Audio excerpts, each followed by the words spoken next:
Dumalo si Pangulong Rodrigo Duterte sa taon ng alumni homecoming ng Philippine Military Academy. At sa naturang okasyon, hinikayat po ng Pangulo ang PMA na panatilihin ng disiplina at unahin ang kapakanan ng sambayan ng Pilipino. Ginawaran din ng Pangulo ng parangal bilang honorary member ng Class 66 at 88. Samantala, suportado naman ng PMA Alumni Association ang kampanya ng Administrasyong Duterte laban sa katiwalian at ilegal na droga. Mula sa Baguio City, may live report ang aming kasama rito na si Rocky Ignacio. Rocky? Nahas ng bahagyang pag-ulan ng Baguio City ngayong hapon. Nananatiling malamig ang klima dito pero si Pangulong Duterte naging mainit ang pagtanggap sa kanyang pagdating sa Philippine Military Academy. Narito ang report.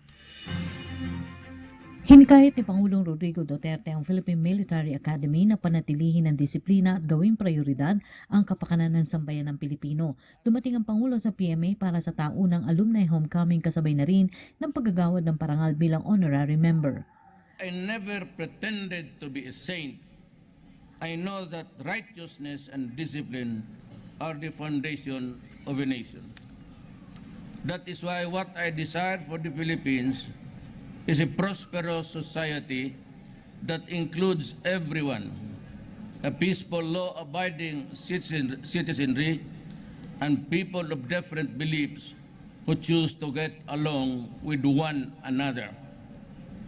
That is why I appreciate the PMA. You have the template of discipline and civility. I ask that you continue this tradition and thank you for inviting me to be part of you. Let us together build a nation worthy of the Filipinos. Filipinos worthy of their nation. Pilipinong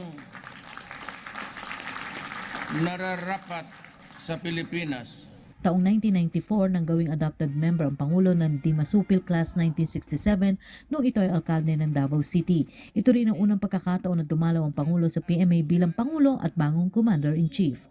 I am an adopted Dimasupil Class of 1967.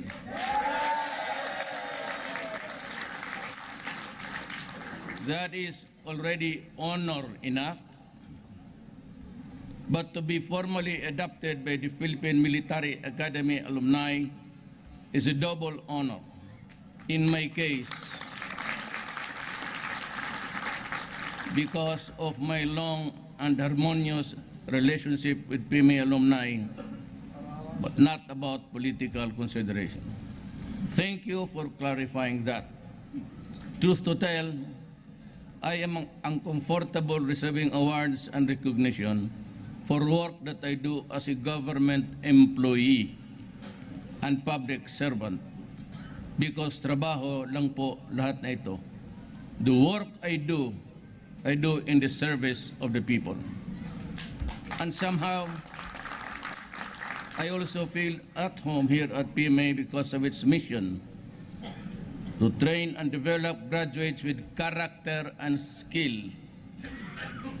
Being a soldier demands an inner strength, a choice to live by courage and principle. Because my own life has been molded by that principle of love of country, compassion for the poor and needy, and pride in being a Filipino. Dito muling binigyan diin ng Pangulo ang dapat pagpapanatili ng kahandaan laban sa teroristang grupo. The Sulu-based ASG is focused on kidnap or ransom. The Basilan-based AEG under Hapilon remains focused on assimilating the IS violent today. As I predicted, IS would find its way to the Philippines. ASG leader Hapilon, the overall leader of the ISIS Philippines, however, has been severely wounded in an encounter with the military. I have directed AFP and PNP to continuously contain the ISIS threat through intensified operation using all available assets and resources. This is the only way to secure Mindanao.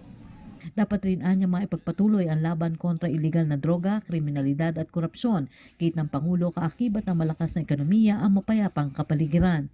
Today, these threats face the nation. The first is illegal drugs. Little did I know that the drug problem was more complex until tens of thousands of drug users started turning themselves in.